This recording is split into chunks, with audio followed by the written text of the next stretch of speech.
Hello everyone, this is Jennifer. So in this video we're going to start with the next part of our ratio analysis, which is a solvency ratio. So solvency ratio is also known as leverage ratio or capital structure ratio. So it is a ratio which basically reflects the ability of an organization to meet the obligation of its long-term needs. So it basically signifies the financial capacity of a concern over a long period of time to meet its financial commitments, either through capital allocation in various assets. It is a very useful ratio analysis, which basically is very important for the outside stakeholders who put their investment in our companies, like the creditors, investors, long-term lenders, etc., because it reflects a long-term solvency position of an enterprise. So there are various ratios which come under the solvency ratio. The first ratio is the debt equity ratio. So the debt equity ratio it is basically a ratio of debts or long-term liabilities and equity or owner's fund. So the formula itself tells debentures divided by the equity. Debentures are your external equity divided by your internal equity, which is your equity. So it basically includes the long-term liability. So if you see debentures includes long-term as well as short-term liabilities. And what does equity include? Equity includes your capital, reserve, surplus, or any other reserves created out of your past profits. Moving on to the next ratio, which is net worth ratio. Net worth ratio is also known as the owner's fund ratio or the proprietary ratio. Why is it so? The formula tells it is a net worth divided by the total assets. So what does net worth includes? The net worth includes equity, capital plus all reserved created out of profits. And what does total asset includes? It includes all the asset except your goodwill. So it basically shows the ratio between the net worth or equity with the total assets of the company. So our next ratio is a fixed assets to net worth ratio. So fixed assets to net worth ratio, the ratio formula is fixed assets divided by net worth. Basically this ratio is very important for ascertaining the financial soundness of a firm. Why? Because it shows a ratio between the fixed assets and the net worth. So your net worth is nothing but your gross fixed assets minus your depreciation. So when you're calculating your net fixed assets, the formula is gross fixed assets minus depreciation, and the net worth includes equity and equity related items, as we saw previously in the previous formula. So our next ratio is current asset to net worth. So current asset to net worth, current assets divided by net worth. It is a ratio basically showing the relationship between current assets and the net worth of an organization. It basically shows a solvency position. The next ratio is a capital gearing ratio. It is a ratio which is basically computed between the equity capital and the fixed interest bearing securities like the debentures, long-term loans, public deposits and preference shares. So the formula is fixed interest or dividend bearing securities divided by equity fund. So fixed interest or dividend bearing securities will include debentures, long-term loans, public deposits, preference share, capital, whereas equity fund will include equity capital and reserves.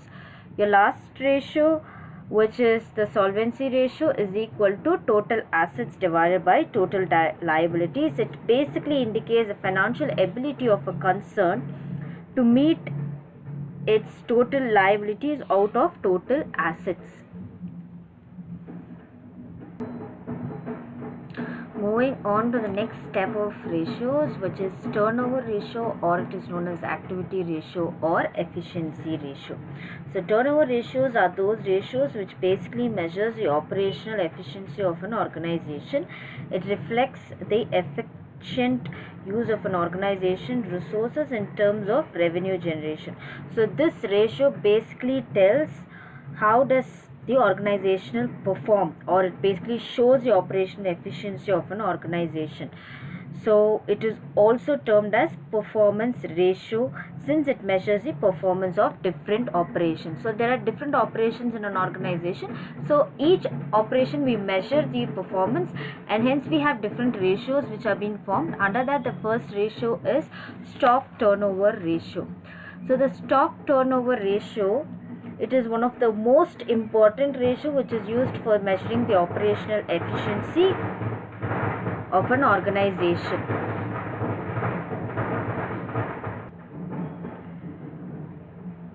It indicates the number of times the stock has been turned over in a year. So it is a ratio which is computed by taking the average stock and cost of goods sold. So the stock turnover ratio formula is cost of goods sold divided by average stock. So the cost of goods sold, how will you calculate? Sales minus gross profit, or if they have given different information like opening stock purchases, then you will use this formula, which is opening stock plus purchases plus direct expenses minus your closing stock. And the average stock formula is opening stock plus closing stock divided by 2. Next ratio, which is your debtors turnover ratio. Debtors turnover ratio are those is a ratio basically which reflects the number of times the debts are being collected in a year.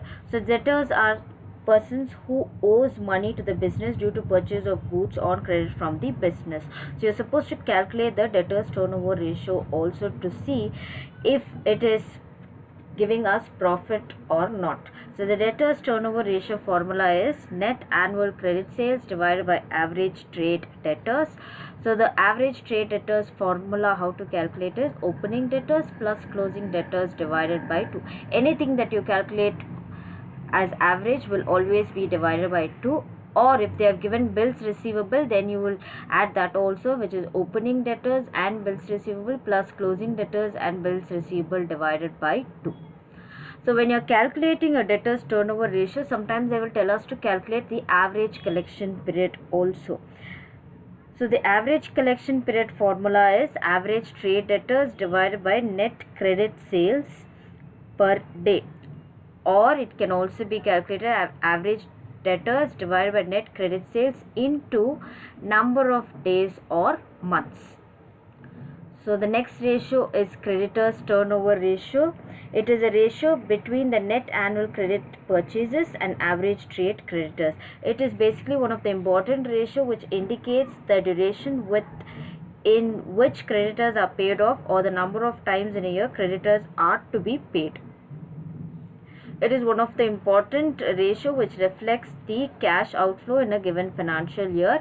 So the creditors turnover ratio formula is net annual credit purchases divided by average trade creditors. So how do you calculate the average trade creditors? Opening creditors plus closing creditors divided by 2. Or if they have given different information like a net profit before interest and tax, then we will use this formula, which is net profit before interest and tax divided by capital employed into 100.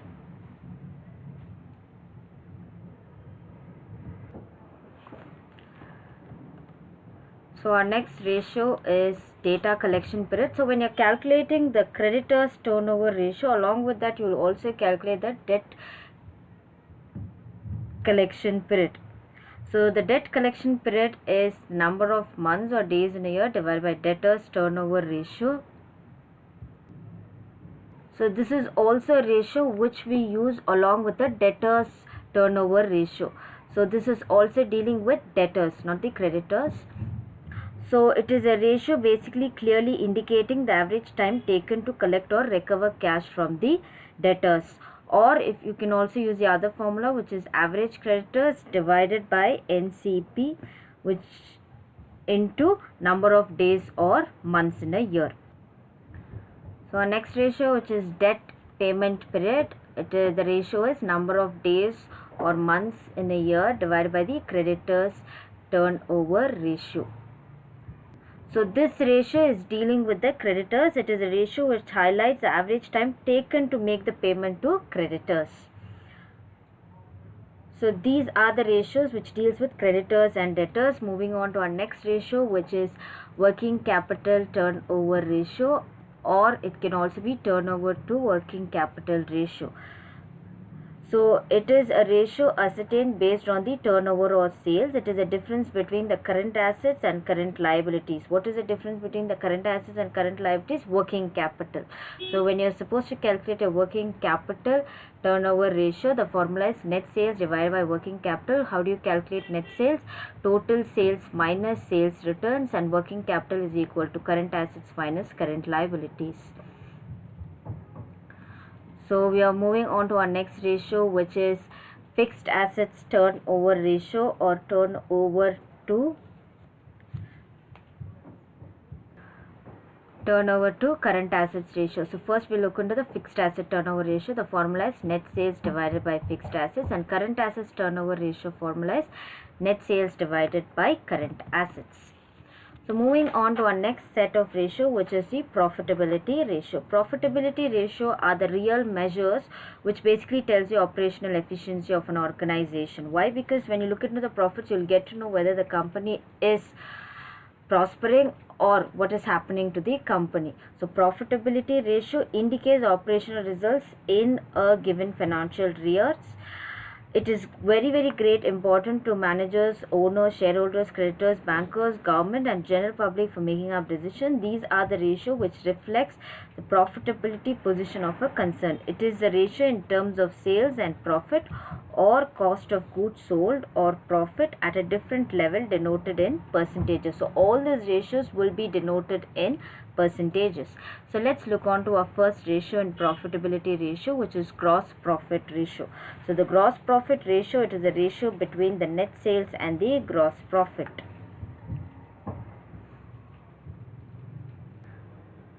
First ratio is a gross profit ratio, which is the ratio between the net sales and the gross profit. So gross profit divided by net sales into 100. So how do you calculate your gross profit?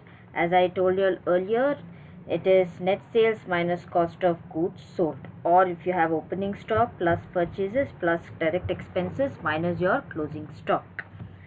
So net profit ratio is equal to net profit divided by net sales into 100. It indicates the trading results of an organization. So it is not the overall profitability position of our organization, but an trading results of the organization.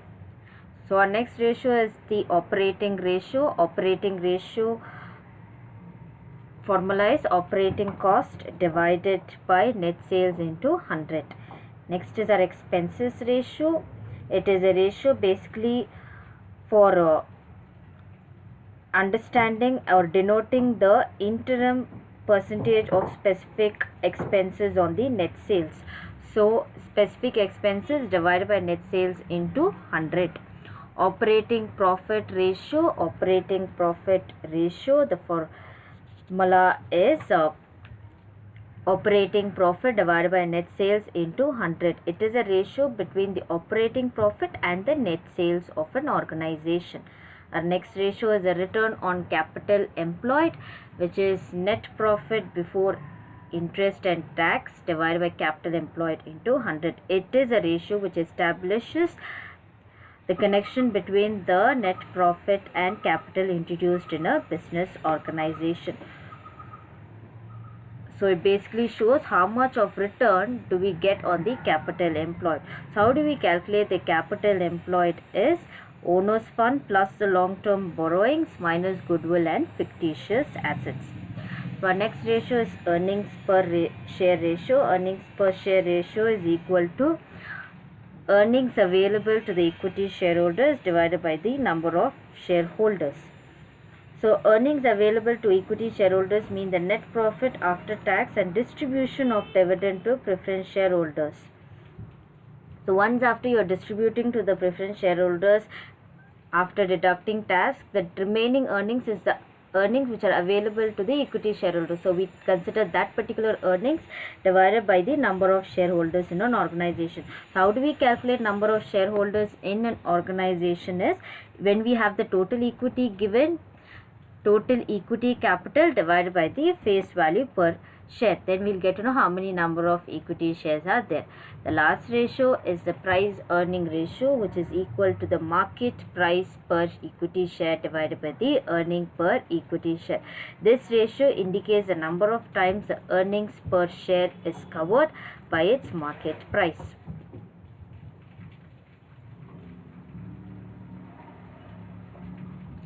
So moving on to the simple problems.